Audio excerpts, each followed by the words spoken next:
कहानी की शुरुआत में हम एक लड़की को देखते हैं जो तैयार हो रही थी क्योंकि उसने बाहर कहीं जाना था। अब बाहर आकर वो घर को लॉक लगा देती है और जब लिफ्ट के खुलने का इंतजार कर रही थी तो उसे नीचे से कुछ आवाजें सुनाई देने लगती हैं। चेक करने के लिए वो जब नीचे झांकती है तो वहाँ एक अजीब सी औरत खड़ी थी जो एकदम सर उठाकर ऊपर उस लड़की को देखने लगती है। वो औरत बहुत खतरनाक लग रही थी क्योंकि उसकी अजीब तरह की आंखें थी जो अब लगातार उसे घूरे ही जा रही थी। इससे वो लड़की इतना डर गई कि वापस अपने घर आ जाती है और अंदर से उसने दरवाजे को लॉक कर लिया था। पर हम जान पाए कि वो कोई आम औरत नहीं है क्योंकि उसने नीचे ही खड़े होकर लड़की के घर को देख लिया था और अब वो एक ही झटके में दरवाजे को तोड़कर अंदर आ जाती है। अब वो लड़की इतना डरी हुई थी कि एक अलमारी में जाकर छुप जाती है। उसने देख लिया था कि वो अजीब औरत मेरे घर में घुस आई है। लड़की उस पर नजर रखने लगी और फिर अचानक वो औरत वहाँ से गायब हो गई क्योंकि अब वो उस लड़की के बिल्कुल पीछे आकर खड़ी हो गई थी, जिससे ये अंदाजा हो गया कि वो बहुत ताकतवर भी है। इससे पहले वो लड़की कुछ समझ पाती वो अजीब औरत उसका गला पकड़ लेती है और खींचकर उसे अपने साथ वो कई अंधेरे में ले जाती है और इसी अंधेरे में वो उसके समेत समा गई और ये सीन इधर ही कट हो जाता है। अब हम कुछ दिन के बाद का वक्त देखते हैं जहाँ एंड्रे नाम का एक लड़का एक लड़की से किसी काम के सिलसिले में मिलने आया था क्योंकि उस लड़की के पास खास अनोखी ताकतें थी, जैसी वो किसी का दिमाग पढ़ने के साथ साथ लोगों की सोच को भी बदल सकती थी। और एंड्रे ऐसे किसी काम के लिए उसके पास आया था। वो अब अपना मसला बताने लगता है कि मैं अपनी वाइफ का प्यार दोबारा से हासिल करना चाहता हूँ। वो बताता है कि एक बार मेरे घर कुछ गुंडे जबरदस्ती घुस गए जो मेरी वाइफ के साथ बदतमीजी करने लगी। उन्होंने मुझे भी मारना शुरू कर दिया, पर यहाँ मैंने बजाय अपनी वाइफ को बचाने की मैं वहाँ से भागकर पड़ोसियों के घर आ गया मदद मांगने क्योंकि मुझे कुछ समझ नहीं आ रही थी कि मैं क्या करूँ। मैं डर गया। अब इससे पहले गुंडे मेरी वाइफ के साथ कुछ गलत करती, मैं पड़ोसियों को लेकर वापिस आ गया जिस वजह से गुंडों को भागना पड़ा। लेकिन इस हादसे का मेरी वाइफ के ऊपर बहुत बुरा असर पड़ा क्योंकि उसने ऐसे में अपने बच्चे को खो दिया। दरअसल उस वक्त वो माँ बनने वाली थी, जिस बात का जिम्मेदार वो मुझे ही कहती है। अब बेशक वो मेरे साथ रह रही है पर हमारे बीच हस्बैंड वाइफ वाला प्यार नहीं, हमारा रिश्ता वैसा नहीं है जैसा होना चाहिए। और तो मेरी वाइफ उस हादसे के बारे में सोचकर परेशान रहती है। अब यहाँ वो लड़की जिसे एंड्रे मिलने आया था जिसका नाम मारा था वो कहती है बस चुप, तुमने बात बता दी, ठीक है, सारी बात बताने की जरूरत नहीं है, तुम जानती हो ना मेरी ताकतों के बारे में, उनके जरिए मुझे सारी बात का पता चल गया है। और अब ये बताओ कि तुम क्या चाहती हो। एंड्रे बताता है कि मैं चाहता हूँ मेरी वाइफ उस दिन के हादसे को पूरी तरह से भूल जाए ताकि हमारा रिश्ता पहले जैसा हो जाए और हम हंसी खुशी एक नई जिंदगी की शुरुआत करें। जिस पर मारा का कहना था कि तुम ऐसा करो, अभी थोड़ा सब्र कर लो, उसे कुछ टाइम दो नॉर्मल होने के लिए, खुद भी समझाते रहो, क्या पता वो ठीक हो ही जाए, लेकिन अगर फिर भी कुछ न बदला तो मेरे पास आ जाना, मैं तुम्हारी मदद कर दूंगी। अब एंड्रे को यहाँ अजीब लग रहा था।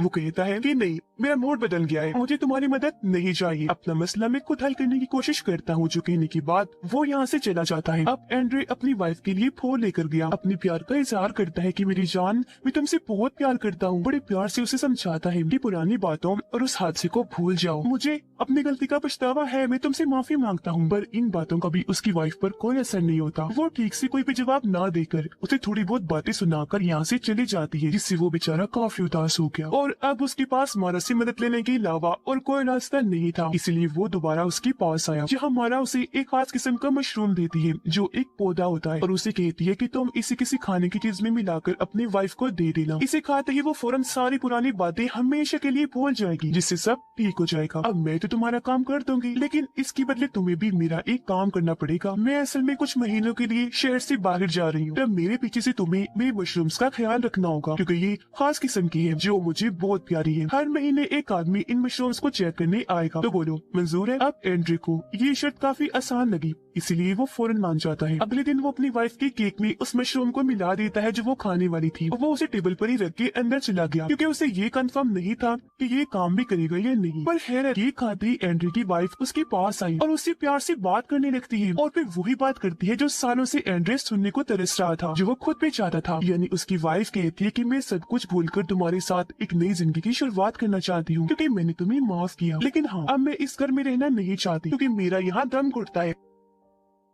अपनी वाइफ के पहले जैसा हो जाने की वजह से एंड्रे तो पहले ही बहुत खुश था, तो वो उसकी ये बात भी मान लेता है और उसके समेत मारा के घर रहने का फैसला करता है क्योंकि शर्त के मुताबिक उसे मशरूम्स का ध्यान भी रखना था। ये दोनों जब मारा के घर आए तो एंड्रे की वाइफ को ये घर काफी पसंद आया, पर इन्होंने देखा कि अक्सर अलमारियों पर ताले लगे हुए हैं, लेकिन इस सब से उसकी वाइफ को फर्क नहीं पड़ रहा था। वो खुशी खुशी यहाँ रहने का फैसला करती है। अब कुछ दिन तो इनके बहुत अच्छे गुजरे, इन्होंने हंसी खुशी वक्त गुजारा, लेकिन फिर इनके साथ अजीबोगरीब चीजें होना शुरू हो जाती है, जैसे क्योंकि उसकी वाइफ को हर वक्त ऐसा महसूस होने लगा जैसे कोई छुपकर उसे देख रहा है, जो और कोई नहीं बल्कि वही गुंडे थे। क्योंकि बेशक वो उस हादसे को भूल चुकी थी, लेकिन सदमा अभी भी उसके दिमाग में था, क्योंकि उसके साथ गलत होने से तो रुक गया पर उसका बच्चा चला गया। और अब तो धीरे धीरे वो गुंडे उसे हर जगह नजर आना शुरू हो गई थी। और दौर उसे ऐसा भी महसूस होता है जैसे उसे कोई अजीब तरह से छूने की कोशिश कर रहा है। अब उसके साथ साथ एंड्रे को भी अजीब चीजें दिखना शुरू हो गई थी, जैसे उसे अक्सर एक बच्ची दिखाई देती थी जो उन्हें बार बार खतरे से आगाह करने की कोशिश करती है, समझाती है कि मारा तुम्हें फंसाना चाहती है, इसलिए तुम जितनी जल्दी हो सके यहाँ से चले जाओ और उसकी बातों में कभी ना आना, अपना मसला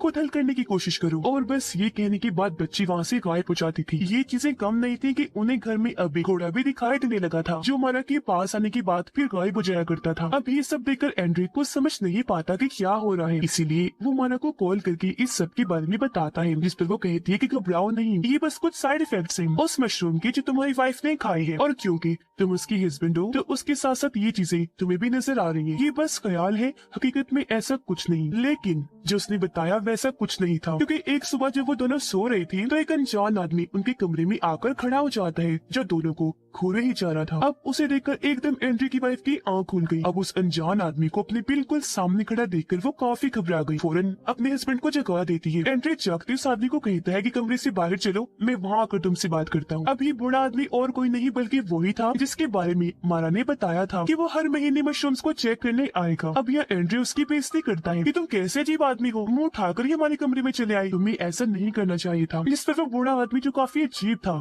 कहता है कि मेरा काम हो गया भाई, अब मैं जा रहा हूँ और अगले ही महीने आऊंगा। इतना कहकर वो वहाँ से चला गया, जबकि वो वापस अपनी वाइफ के पास आकर उसे संभालता है कि रिलैक्स हो जाओ, वो जा चुका है। अब अगले दिन जब एंड्रे अपने काम पर था और घर पर उसकी वाइफ अकेली थी तो उसे घर में अजीब महसूस होने लगा। वो खुद को महफूज नहीं समझ रही थी, उसे डर लगने लगा, इसीलिए वो एंड्रे के ऑफिस के बाहर जाकर उसका इंतजार करने लगी। वो जब बाहर आया तो अपनी वाइफ को देखकर खुश तो था ही, साथ ही उसे काफी हैरानी भी हो रही, और अभी दोनों वापस घर आकर एक साथ बहुत अच्छा वक्त गुजारते हैं। अब ऐसे ही एंड्रे जब अगले दिन ऑफिस गया तो फिर से उसकी वाइफ को घर में अजीब महसूस होने लगा। इस बार तो उसे एक बच्चे की रोने की आवाज भी आई। अब ये आवाज सुनकर उसे बच्चे का ख्याल आया, वो अजीब सी हो गई, बिना सोचे अपने हस्बैंड को कॉल करती है, कहती है कि अब हमें भी बच्चे के बारे में सोचना चाहिए, और बस इतना कहकर उसने फोन काट दिया। अब जब ऑफिस से एंड्रे घर वापस आया तो वो अपनी वाइफ को बड़ी अजीब हालत में जमीन पर बैठा हुआ देखता है। उसकी वाइफ ने कपड़े नहीं पहने हुए थे और वो बहुत परेशान होकर रो रही थी। तब एंड्रे जल्दी से आकर उसे चादर लपेटता है, संभालता है, पर वो कंट्रोल से बाहर हो गई थी, क्योंकि अब पता नहीं कैसी उसे सब कुछ याद आ गया था। वो एंड्रे पर भड़क उठी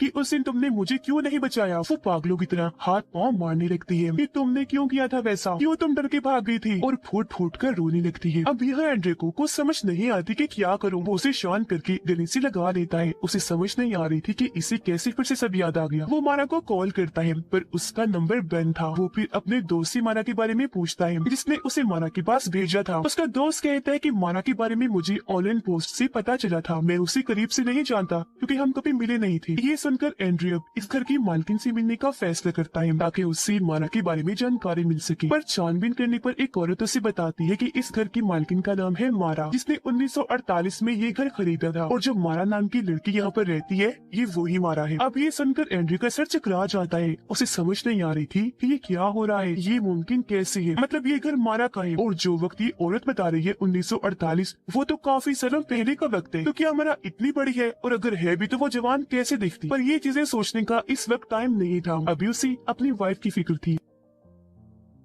इसलिए वो वहाँ जाता है जहाँ उसका इलाज चल रहा था, जहाँ पर हैरत अब उसकी वाइफ उसे पहचानने से भी इनकार कर देती है क्योंकि वो उससे जुड़ी हर एक चीज भुला चुकी थी। ऐसा लग रहा था कि अब साइड इफेक्ट इतना ज्यादा हो गया है कि उसकी याददाश्त जा चुकी है। सिर्फ यही नहीं बल्कि उसने मारा का सबसे पसंदीदा लाल रंग का ड्रेस भी पहन लिया था, जो देखने से लग रहा था कि अब उसकी वाइफ पूरी तरह मारा के कंट्रोल में आ चुकी है। अब यहाँ से जब एंड्रे घर वापिस आया तो मारा का कमरा खुला हुआ था। उसे देखकर काफी हैरानी हुई क्योंकि जब वो यहाँ आई थी तब से अब तक ये कमरा बंद था, पर वो ये सोचकर इस बात पर ध्यान नहीं देता कि शायद मेरी वाइफ ने खोल दिया होगा क्योंकि उसने यहाँ से कपड़े लिए थे। और अब वो यहाँ छानबीन करने लगता है जहाँ उसे मारा की कुछ तस्वीरें मिलती है जिनमें वो बूढ़ा आदमी भी था जो मशरूम्स को चेक करने आया करता था। अब उसे यहाँ अजीब लगा, इसीलिए वो अलमारी हटाकर देखता है जिसके पीछे एक खुफिया रास्ता था, जिसके अंदर जाने पर एंड्रे दूसरे कमरे में आ गया था जहाँ उसे आर्मी ऑफिसर का कुछ सामान मिलता है जैसे कपड़े और टोपी वगैरह। यहाँ कुछ कागज भी पड़े थे जिन्हें देखकर एंड्रे समझने की कोशिश कर ही रहा था कि ये क्या है, हैं कि तभी वहाँ वही बच्ची आ जाती है जो पहले भी यहाँ उसे देखी थी। यहाँ बच्ची उसे ख्याल दिखाती है जिसमें मारा घोड़े पर बैठी है और उसके कहने पर कुछ सिपाही मासूम लोगों को मार रहे हैं, जिनमें मारा के डैड भी शामिल थे। अब एंड्री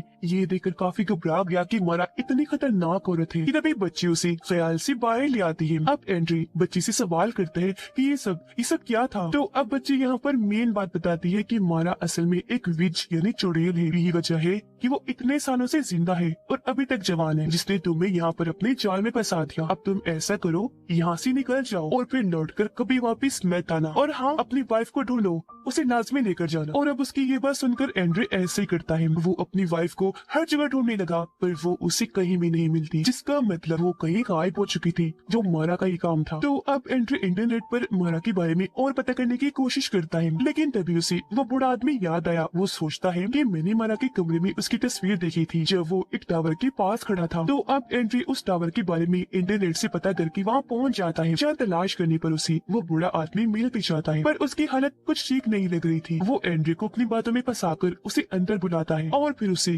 करंट का झटका लगाकर बेहोश कर देता है। एंड्रे की जब आंख खुली तो वो खुद को एक गाड़ी में पाता है, जहाँ वो बूढ़ा आदमी उसे कहीं ले जा रहा था। एंड्रे उससे सवाल करता है कि तुम क्या चाहते हो और मुझे कहाँ ले जा रहे हो, जिस पर बूढ़ा आदमी जवाब देता है कि मेरी वाइफ को मारा ने अपने पास कैद करके रखा हुआ है और अब मैं तुम्हारे बदले में अपनी वाइफ को मारा से छुड़वा लूंगा। यहाँ हमें पता चला कि इस बूढ़े आदमी की वाइफ वही है जिसे हमने शुरुआत में देखा था, जिसे वो डरावनी सी औरत अपने साथ ले गई थी, यानी कि वो अजीब औरत और कोई नहीं बल्कि मारा थी, जो अपना रूप बदल के वहाँ आई थी। अब यहाँ बूढ़ा आदमी सबसे जरूरी बात बताता है कि मारा असल में ऐसी विच है जो उन लोगों को अपने जाल में फंसाने के लिए चुनती है जो अपनी जिंदगी पछतावे में गुजार रहे होते हैं। जैसे कि मुझे इसलिए चुना क्योंकि नशे की हालत में मैं अपनी वाइफ को बहुत मारा करता था, जिस बात का मुझे पछतावा भी हुआ करता था, और इसी चीज का फायदा उठाकर मारा ने मुझे और मेरी वाइफ को फंसा लिया। जिसके बाद बूढ़ा आदमी एंड्रे को लेकर एक अजीब सी जगह पर आ गया, जहाँ दीवारों पर बहुत सारी चमकदार मशरूम्स बेलें फैली हुई थी और उन बेलों में उस आदमी की वाइफ जकड़ी हुई थी और बहुत कमजोर डरावनी लग रही थी। वो आदमी अपनी वाइफ को बताता है कि तुम फिक्र न करो, आज इस आदमी के बदले में मैं तुम्हें यहाँ से आजाद करवा लूंगा। अब ये सुनकर उसकी वाइफ को दुख हुआ, क्योंकि अपनी जान बचाने के लिए वो किसी और की जान को दाव पर नहीं लगाना चाहती थी, पर मजबूरी है, उसे ऐसा करना पड़ना था। अब तभी यहाँ एक अजीब सी गड्डी सी मारा निकल कर बाहर आती है और एंड्रे के पास जाकर कहती है कि बहुत जल्द तुम्हारी वाइफ भी यहाँ आने वाली है। जिसके फौरन बाद हम एंड्रे की वाइफ को घबराया हुआ देखते हैं, जो बचकर भाग रही थी। दरअसल उसकी पीछे हुए गुंडे लगे हुए थे, जबकि इधर खतरनाक मारा फिर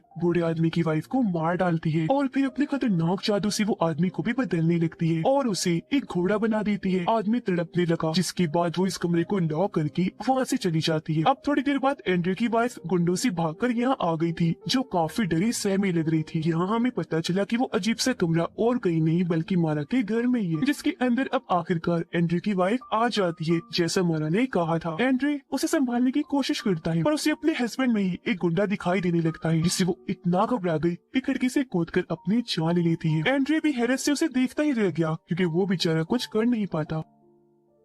फिर नीचे जाता है उसकी लाश को देखने, जहाँ उससे पता चला कि ये मेरी वाइफ नहीं बल्कि बूढ़े आदमी की वाइफ है, जिसे मारा ने मार दिया था। पर एंड्रे को फंसाने के लिए उसकी वाइफ की जगह बूढ़े आदमी की वाइफ की लाश को फेंक दिया, ताकि सबको यही लगे कि एंड्रे ने उसे धक्का मारा था, जिससे अब वो बुरी तरह फंस गया। पुलिस उसे गिरफ्तार करके ले जाती है। हकीकत तो ये थी कि उसकी वाइफ वहाँ आई नहीं थी, वो तो बस मारा एंड्रे को ख्याल दिखा रही थी उसकी वाइफ का। अब उसे इतना जलील करके भी मारा का दिल नहीं भरा और वो एंड्रे की जमानत करवा लेती है। वो आजाद होकर मारा के घर ही गया, जहाँ पर पूरा ही घर खुला हुआ था और अब एंड्रे दोबारा से उस अजीब कमरे में आ जाता है, जहाँ वो चमकदार मशरूम्स की बेलें थी। यहाँ उसे एक गड्ढा दिखाई देता है, जिसके अंदर वो कूद जाता है, क्योंकि उसे लग रहा था कि मेरी वाइफ यही मिलेगी, क्योंकि पिछली बार मारा यहीं से निकलकर उनके सामने आई थी। पर अब गड्ढे से बाहर आने पर एंड्रे एक अलग ही टाइम में आ जाता है, जो काफी पुराना वक्त लग रहा था। वो आसपास अजीब तरह से देखने लगा। वो सामने एक घर देखता है जहाँ पर लाइट जली हुई थी, इसलिए अब वो वहीं जाने लगता है। पर यहाँ भी वो छोटी बच्ची आकर उसे रोक लेती है और अपने साथ एक फार्म में लेकर आ जाती है। फिर से एंड्रे को एक ख्याल दिखाती है ताकि वो जान सके कि मारा की कहानी क्या है, उसके साथ हुआ क्या था। तो हम ख्याल में देखते हैं ये वक्त है 1948 का, जो वो छोटी बच्ची थी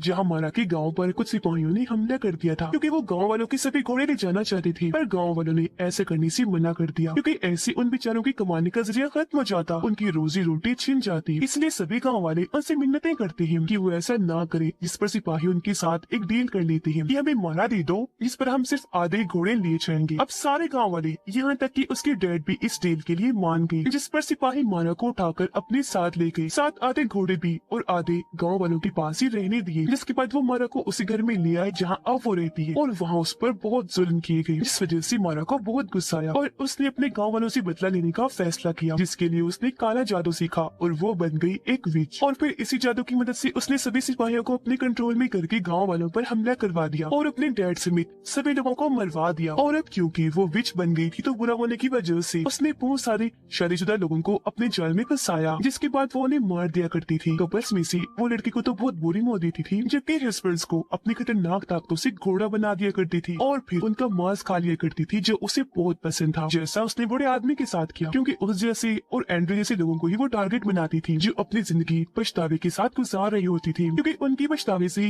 वो और ताकतवर बन जाया करती थी। यही वजह है कि वो अब तक जिंदा और जवान है, जो अलग अलग रूप भी बदल सकती है। अब ये ख्याल देखने के बाद एंड्रू दोबारा से उस घर की तरफ बढ़ने लगा, जिसके अंदर उसकी वाइफ और मारा रह रही थी। उसकी वाइफ बाहर आई और उसे वहाँ से भाग जाने का कहती है, क्योंकि वो सारी बात जान गई थी। मारा ने उसे बता दिया था कि तुम्हारा हस्बैंड तुमसे बहुत प्यार करता है और तुम्हारी वजह से वो मेरे पास आया था, तुम्हारी फिक्र है उसे। पर वो यहाँ से जाता नहीं बल्कि घर के अंदर आ जाता है, जहाँ सामने ही मारा बैठी थी। वो एंड्रू को देखकर काफी खुश हो गई, कहती है कि आओ आओ, मैं तुम्हारे आने का इंतजार कर रही थी, तुम इसे बचाने तो आ गई, पर अब मैं यहाँ तुम्हारे प्यार का इम्तिहान लूंगी। अगर तो तुम इसमें कामयाब रही तो मैं तुम्हें जाने दूंगी। जिस पर एंड्रू मान जाता है और तब मारा उसे उसी वक्त में भेज देती है जब गुंडे उनके घर में घुस आए थे और उसकी वाइफ के साथ बुरा बर्ताव कर रही थी। पर इस बार वो भागता नहीं बल्कि उनका मुकाबला करने की कोशिश करता है। वो चाकू लेकर उनमें से एक पर हमला कर देता है, पर एक उसे ही चाकू से मारकर जख्मी कर देता है। उसकी हालत बहुत खराब हो गई और वो बेचारा अपनी वाइफ के साथ होने वाले बुरे बर्ताव को बस देख सकता था, कुछ कर नहीं सकता था। जहाँ पर तभी उसके पास मारा आकर कहती है कि तुम अगर चाहो तो ये सब रुक सकता है, तुम्हें ज्यादा कुछ नहीं करना, बस वो मशरूम खाना होगा। पर अब तक एंड्रू समझ गया था कि ये सब असल नहीं है, बल्कि इसे असल दिखाकर मारा मुझे फंसाने की कोशिश कर रही है। तो फौरन ख्याल से बाहर आकर अपनी वाइफ को यहाँ से भागने का कहता है, पर तब तक मारा ने दोनों पर हमला कर दिया था और वो इन्हें बहुत मारी थी। पर क्योंकि मारा को अपने वो मशरूम बहुत प्यारे थे जो उसने अपनी खतरनाक ताकतों से बनाए, इसलिए एंड्रू की वाइफ उनमें आग लगा देती है। अब ये देखकर मारा काफी घबरा गई। आग बुझाने वो जैसे आगे बढ़ी, मौका पाकर ये दोनों उस घर से बाहर आ जाते हैं, जहाँ आग अब बहुत ज्यादा फैल चुकी थी चारों तरफ। और अब वो छोटी बच्ची इन दोनों को वहाँ से निकालने में मदद करती है और खुद उस घर में आकर दरवाजा बंद कर लेती है और मारा के साथ ही जलकर मारी जाती है। अब यहाँ हम जान पाए कि वो छोटी बच्ची असल में मारा का ही बचपन का रूप था, यानी कि उसकी आत्मा। और क्योंकि वो छोटी मारा थी, बच्ची थी, तो उसका दिल साफ था, इसलिए तो वो हर वक्त एंड्रू और उसकी वाइफ को बचाना चाहती थी। इसलिए अब उसने दोनों की पूरी तरह से जान बचाने के लिए अपनी कुर्बानी दे दी। मारा के साथ खुद भी जलकर खत्म हो गई। उधर एंड्रू और उसकी वाइफ उसे गड्ढे के जरिए बाहर निकल आती है। यहाँ वो काफी जख्मी था, जिसके गले से लगकर उसकी वाइफ बहुत रोती है और अब वो उसे माफ कर चुकी थी और यहाँ सब भुलाकर अपने को शायद जिंदगी की शुरुआत करने का फैसला करती है। इनकी जिंदगी अब सच में अच्छी हो जाए और इन्हें अब मारा जैसे लोगों का सहारा भी नहीं लेना पड़ेगा, जिनका नाजायज फायदा उठाए। उसकी वाइफ एंड्रू को सहारा देकर यहाँ से ले जाने लगी और इसे हैप्पी एंडिंग के साथ ही ये फिल्म इधर ही खत्म हो जाती है।